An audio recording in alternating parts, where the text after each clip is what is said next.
Pink police ഉദ്യോഗസ്ഥ അപമര്യാദയെ പെരുമാറിയ സംഭവത്തിൽ സർക്കാർ ഡിവിഷൻ ബെഞ്ചിനെ സമീപിച്ചു. പെൺകുട്ടിക്ക് നഷ്ടപരിഹാരം നൽകണമെന്ന സിംഗിൾ ബെഞ്ച് ഉത്തരവിനെതിരെയാണ് അപ്പീൽ.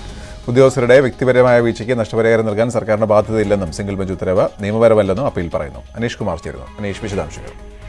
തിരുവനന്തപുരത്ത് 8 വയസ്സുകാരിയായ പെൺകുട്ടിയെ പിങ്ക് പോലീസ് ഉദ്യോഗസ്ഥ പരസ്യവിചാരണ നടത്തി അപമാനിച്ചു എന്ന കേസുമായി ബന്ധപ്പെട്ട് നേരത്തെ വിശദമായ വാദം കേട്ട ശേഷമാണ് ഹൈക്കോടതി 1.5 ലക്ഷം രൂപ പെൺകുട്ടിക്ക് നഷ്ടപരിഹാരം നൽകണമെന്നും 25,000 രൂപ കോടതി ചെലവായി നൽകണമെന്നും ഉത്തരവിട്ട്. ഇതിനെതിരെയാണ് ഇപ്പോൾ സർക്കാർ ഹൈക്കോടതി ഡിവിഷൻ ബെഞ്ചിനെ സമീപിച്ചിരിക്കുന്നത്. ഇത്തരത്തിൽ ഒരു ഉദ്യോഗസ്ഥ നടത്തിയ പിഴവിന് സർക്കാരിന് പണം നൽകാൻ ബാധ്യതയില്ല എന്നാണ് കോടതിയിൽ ബാധിച്ചിരിക്കുന്നത്. സമാനമായ രീതിയിൽ തന്നെ പല കേസുകളും വരുമ്പോൾ മറ്റാളുകളും ഒരുപക്ഷെ ഇത്തരത്തിൽ പോകാൻ ഇടയുണ്ട് എന്നത് പരിഗണിച്ചുകൂടിയാണ് ഇപ്പോൾ അപ്പീൽ നൽകിയിരിക്കുന്നത്. അതുകൊണ്ട് പണം നൽകാനുള്ള ബാധ്യത സർക്കാരിനില്ല എന്നാണ് വാദിച്ചിരിക്കുന്നത്. നേരത്തെ പോലീസ് ഉദ്യോഗസ്ഥ പെൺകുട്ടിയോട് മാപ്പ് പറയുന്ന അടക്കമുള്ള നടപടിക്രമങ്ങളിലേക്ക് നീങ്ങിയിട്ടും നഷ്ടപരിഹാരം എന്ന നിലപാടുമായി പെൺകുട്ടിയുടെ കുടുംബം മുന്നോട്ട് പോവുകയായിരുന്നു.